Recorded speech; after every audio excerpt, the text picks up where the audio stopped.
Welcome to the debate. Today, we are examining the true nature of capitalism and really the evolution of money. We're looking specifically at how simple trading between people kind of morphed into this massive system of self-expanding capital. Right. How we went from just swapping things we needed to, a system that essentially grows on its own. Exactly. And to frame this, I want you to imagine you buy a simple piece of technology, like a smart thermostat for your house, right? You set it up so you don't have to manually change the temperature every single day. Yeah, you just program it, you give it some basic instructions, and it saves you time and effort. I mean, it's a huge convenience. It is. It is there entirely to serve your needs.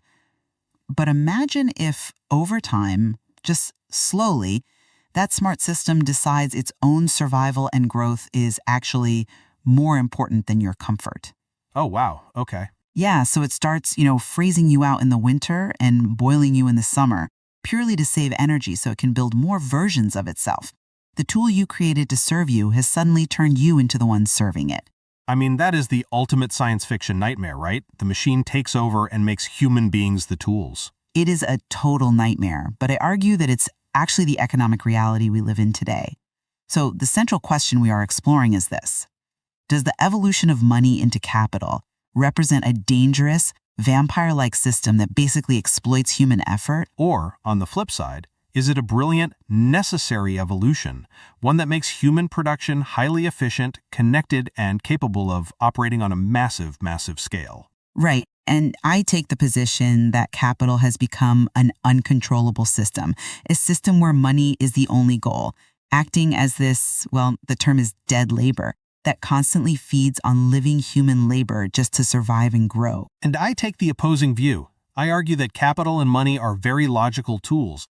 They were born out of absolute necessity, and they create an infrastructure that allows human effort to work faster, smarter, and on a much larger scale than we ever could on our own. Okay, so to start laying out my position, I really want to look at the massive contrast between the narrative we are all taught in school and the harsh reality of the system we actually live in. The school book version of economics? Exactly.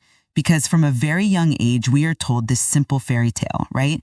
That sweat, hard work, and manual labor directly create value. Work diligently, earn your money, and you will succeed. Yeah, it's the classic lemonade stand version of economics. You squeeze the lemons, you get the dimes. Right. But when you look closely at how capitalism actually functions, the real world operates completely differently. It is not about your physical labor simply turning into money for you to live a good life. The reality is that capitalism relies heavily on something called dead labor. Right, and we should probably define that for everyone listening. Good point. So, when workers build a road, or they construct a giant factory machine, or even write a piece of software, that physical or digital object becomes embodied in capital. It is called dead labor because the human effort of the past is frozen inside it. It's already done. The work is trapped in the machine, essentially. Exactly. And instead of that road or that machine existing just to make our lives easier, the framework we are looking at suggests the system forces it to act like a vampire. It lives only by sucking living labor, which is our daily current work, to produce more profit. The vampire metaphor is definitely evocative. It is, because the final stage of the system is a state where money just makes more money. It's a system designed only for self-expansion, completely detached from actual human needs. Well, I come at it from a completely different direction. I really think we have to look at the very origins of this system to understand why it is so necessary. Because, human beings need physical things. We need commodities like clothes, food, and shelter. Sure, the basics of survival. Right. But any single person's physical labor is extremely limited. You cannot farm your own wheat, raise your own cattle, weave your own cotton, and build your own house all by yourself. No, of course not. You'd run out of hours in the day. Exactly. So, originally, humanity relied on direct exchange. This is known as commodity to commodity, or C to C. I make clothes, and I trade them with you for meat. Which makes logical sense. It is very simple to understand. Simple? Yes. But inefficient as hell. Think about it. What if you are a plumber and I am a web designer? My sink is broken, so I want to trade with you, But you don't need a website. You need new shoes. Right. We can't make a deal. Exactly. Under a C2C system, we are totally stuck. In economics, this is called the double coincidence of wants. You and I have to want exactly what the other person is offering at the exact same time, and that severely limits human progress. Time just trying to find someone to trade with. Exactly. So money appears. It becomes the clever middleman. The system changes to C to M to C, commodity to money to commodity. I sell my web design skills for money, and I use that money to buy groceries whenever I want. It definitely lubricates the gears of society. It does more than that. Suddenly, the entire world gets efficient, smart, and connected. Everyone wins. And yes, the system continues to grow into a stage where money makes more money, but that is not a horror story. I mean, I would argue it is. But the framework uses a wonderful analogy for this. It says that lending and investing money over time is just like a calf turning into a full-grown cow. Money generating more money is just human efficiency at its absolute peak. Okay, that is a very sunny way of looking at it. But let's test that idea against the true function of this dead labor we talked about. You bring up how things like roads and machines are efficient. And yes, because you build a road once, you don't have to go out and chop trees every single day. The past labor is frozen in the asphalt. Which is a huge benefit to everyone. But who owns that road? Who owns the massive factory machines? Capital does. Well, society still benefits from the road being there regardless of the underlying financial structure. I mean, the cargo still gets to the hospital. The food still gets to the grocery store. I am not convinced by that line of reasoning. Because you are ignoring the engine driving it. Capital reproduces, expands, and compounds. And crucially, the text points out that if it experiences no growth, it dies. Right. The grow or die imperative. Yes. This means the infrastructure we build doesn't just sit there to help us. It exists to force living labor, the workers clocking in every single day, to produce more profit just to keep the system alive. I think force is a strong word there. But think of it like a runaway train. We, as workers, laid down the train tracks. We built the engine. All of that is the dead labor frozen in steel. We built it hoping it would transport us to a better, easier life. Okay, I'm following the visual. But now the train has taken on a life of its own. It is speeding out of control, and instead of riding as passengers in comfort, we are running alongside it, being forced to endlessly shovel coal into the furnace just to keep it moving, because if the train stops growing, it dies. Look, I understand the vividness of the runaway train metaphor. It paints a very bleak picture. But let's push back on it using your own visual. Go ahead. Yes, we built the tracks. Yes, there is an engine room.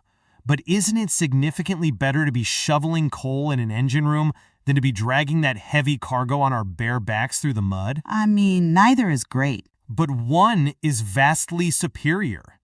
You call it a runaway train, forcing us to labor. I call it a high-speed transit system that feeds billions of people. Does it require fuel? Yes. Does it require maintenance and continued human effort? Of course. But it's endless. It never stops, demanding more. But the dead labor, the train itself, is what amplifies our potential. You cannot have modern medicine, global communication, or mass food production without those massive machines. It is mechanics, not malevolence. But if it's just helpful mechanics, how do you explain the shift where the tool actually becomes the master? Because this is where the world flips. You mean the shift from CMC? Exactly. In your initial summary, you talked about how the system started as C to M to C. I have a commodity, I sell it for money, I use the money to buy a different commodity. In that scenario, money is just a helpful tool, but a critical turning point occurs where the formula inverts. Right, the inversion. This is where a lot of the discomfort with capitalism starts. Because it becomes M to C to M, money to commodity to money, and the goal completely changes. Originally, money was just a middleman to help people trade physical things they needed to survive. To fix the double coincidence of wants, like we said. Right. But under this new M to C to M system, money is the starting line and the finish line. A person with money buys commodities. They buy raw materials, factory space, and most importantly, human labor. To produce something new. Yes, production happens, and then they sell those new commodities for more money. A surplus is created, and suddenly, human beings, our labor, and the things we make are severely downgraded. We are no longer the point of the economy. We are merely tools used to breed more money. I see why you frame it as a downgrade. It sounds very dehumanizing when you put it that way, but let me give you a completely different perspective on this. All right, let's hear it. This inversion, where money becomes the goal, is a natural, logical result of human beings realizing the ultimate power of a universal tool. Think about it. When you hold a specific commodity, like say a warehouse full of cotton shirts, your wealth is trapped. It is vulnerable. Because people might not want cotton shirts tomorrow? Exactly. If styles change, you lose everything. But when you realize that money can secure any commodity and at any time, money naturally has to become the goal. To fix the massive limitation of not being able to produce everything ourselves, money had to become the universal standard. Wait, let me make sure I'm following you here. Are you saying that because money is flexible, it justifies turning human labor into just another raw material to be consumed? Not consumed. Utilized. But you are glossing over the surplus part of the equation. We need to be very clear about how that surplus is actually extracted because it comes from somewhere. Go ahead, break it down. Okay, if you are a listener heading to your job right now, your employer is engaging in M to C to M this very minute. They are using money to buy your time, expecting to make a surplus off what you do today. Let's make it super simple. Let's say you work at a coffee shop. Okay, classic example. You might make 100 lattes in an hour. The value of those lattes is maybe $500. But you don't get paid $500. You get paid, what, $15 an hour? Sure. Even after you account for the cost of the coffee beans, the milk, and the rent for the building, there is a massive gap between the value you physically created and the wage you are paid. That gap is the surplus. The profit margin? Yes, the system requires paying labor less than the value of its output. That is the only way M turns into more M. That is exactly how the tool masters the human. Okay, that is a very common critique, but it fundamentally misunderstands the mechanics of risk and infrastructure. Let's stay with your coffee shop example. Yes, the barista creates $500 worth of lattes in an hour, but the barista did not invent the espresso machine. Well, no. The barista did not source the beans from Colombia or negotiate the shipping rates or lease the building. They didn't spend thousands of dollars marketing the coffee shop so that customers actually walk through the door. But none of those things physically make the coffee. If the barista doesn't pull the lever, there is no coffee. No, but all those other things make the selling of the coffee possible. The surplus isn't just theft from the worker, it is the necessary reward for the initial capital risk.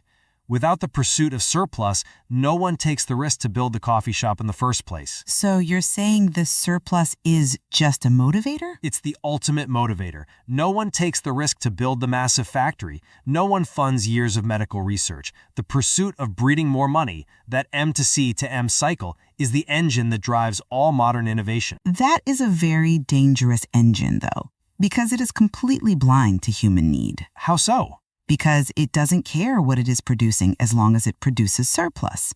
It doesn't care if it's producing life-saving medicine or highly addictive junk food, right?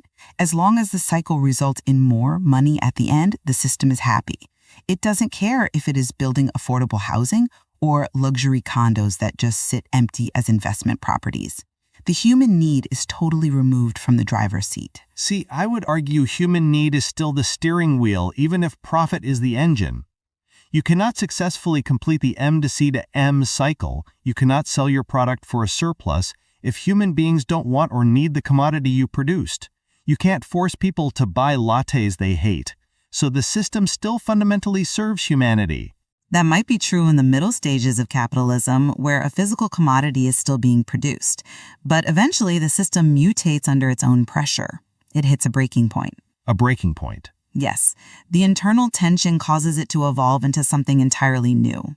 The framework we're discussing calls this a dialectic shift, basically a dramatic change in state. The system drops the pretense of physical commodities completely. It evolves into pure M to M, money to money. Ah, right. The pure financialization of the economy? Exactly. And in this stage, we are warned that no more real production is needed in the fantasy. You don't need a factory, you don't need to make clothes or grow food or even serve coffee. The system relies purely on time and credit. Like banking and investing? Yes. Let's look at something as common as a student loan, a mortgage, or a massive hedge fund buying a company just to strip its assets. You lend money out, you wait, and it multiplies through compound interest. You are creating profit for a bank without producing a single physical commodity. This is the stage where the vampire fully awakens. It is a financial fantasy land entirely disconnected from physical human reality. Okay, that's a very interesting point. And look, I acknowledge the dangers of unchecked financialization, but I completely disagree that M2M is a vampire disconnected from reality. How is it not? It literally bypasses production. Because you're looking at lending, investing, and earning interest as something sinister. But let's look at the other metaphor from the text. Adding time and credit to money is like a calf growing into a full-grown cow. Which, again, sounds very pastoral and harmless. Because it is an organic mechanism of growth. Think about what time and credit actually do. Credit is literally a time machine. Let's say a brilliant engineer has a design for a massive water purification system that could save an entire city from drought. Okay. But they don't have the millions of dollars required to build it today. The pure M2M system, the financial sector, allows them to borrow the resources from the future. It takes the frozen value of the past, that dead labor we talked about, and loans it to the present so we can build the future. But they expect a massive return. Yes, the lender takes a massive risk, and they get a return on their investment over time. But the city gets clean water. Adding time and credit to money isn't inherently evil. It is the ultimate form of efficiency. It frees us entirely from the physical, slow limitations of having to save up physical commodities over decades. It frees the capital from physical limitations, yes. But it traps the living human beings. How does it trap them if it's building infrastructure? Because that interest, that extra money generated purely by the passing of time on that student loan or that infrastructure debt still has to be paid by someone. Down at the bottom of the ladder, real human beings are still sweating, still working, still producing physical things to generate the actual value that pays off those massive debts. Well, sure, there's a cost to capital. But it's an uneven burden. The hedge fund managers at the top might be operating in this frictionless fantasy of M to M, just watching numbers tick up on a screen. But the worker at the bottom is still shoveling coal into the runaway train. But without that end-to-end investment from the top, the people at the bottom wouldn't have a train to operate at all. They wouldn't have the massive factories, the global shipping routes, or the technological breakthroughs that provide cheap goods and higher standards of living to the masses. I think that's giving capital a bit too much credit. No pun intended. But it's true. The pure money-making money stage is what aggregates enough resources to do things that are truly world-changing. You cannot build an international power grid by trading shirts for meat. You need massive, centralized pools of capital that are allowed to grow through credit and time. And my argument is that once you allow those massive pools of capital to operate by their own logic, where the absolute only rule is grow or die, they will inevitably start consuming the living labor that supports them. They still need the workers to buy the goods, though. But they'll squeeze them. They will squeeze the workers harder. They will keep wages stagnant while inflation rises. They will automate jobs away without a safety net. And they will strip mine natural resources, all just to ensure the calf turns into a cow. The system forgets that it was built to serve human needs. I think this system is blind. Yes, it is a tool. And tools don't have morals. A hammer doesn't know if it is building a hospital or tearing down a home. But to call it a vampire suggests this malicious intent. The M to M cycle, the self-expanding capital, is just mathematics applied to human cooperation. It is really the only way a species of 8 billion people can coordinate their efforts across the globe. All right, well, we've covered a tremendous amount of ground here. Let's take a moment to look back at the entire journey we've discussed today. I want to make sure we summarize these complex steps clearly, step by step, for anyone trying to trace the evolution of this system. I think that's a great idea. There are a lot of moving parts here, and it's easy to get lost in the jargon. Absolutely.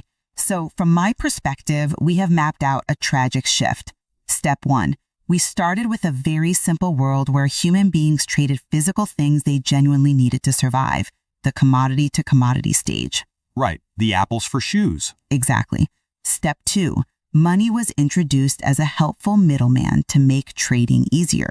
Step 3, the system inverted. Money became the ultimate goal, and human labor was reduced to just another ingredient used to extract surplus value. The M to C to M phase. Right. Then, step 4. Our past work became trapped in the infrastructure as dead labor. And instead of serving us, it acts like a vampire, forcing current workers to constantly generate more profit. And finally, step 5. We reach the pure money-to-money stage, where money breeds itself through debt and credit. The entire system now cares only about its own survival and growth, completely ignoring the humans it was originally meant to serve. Okay, and my summary is that this step-by-step journey is actually one of incredible human progress.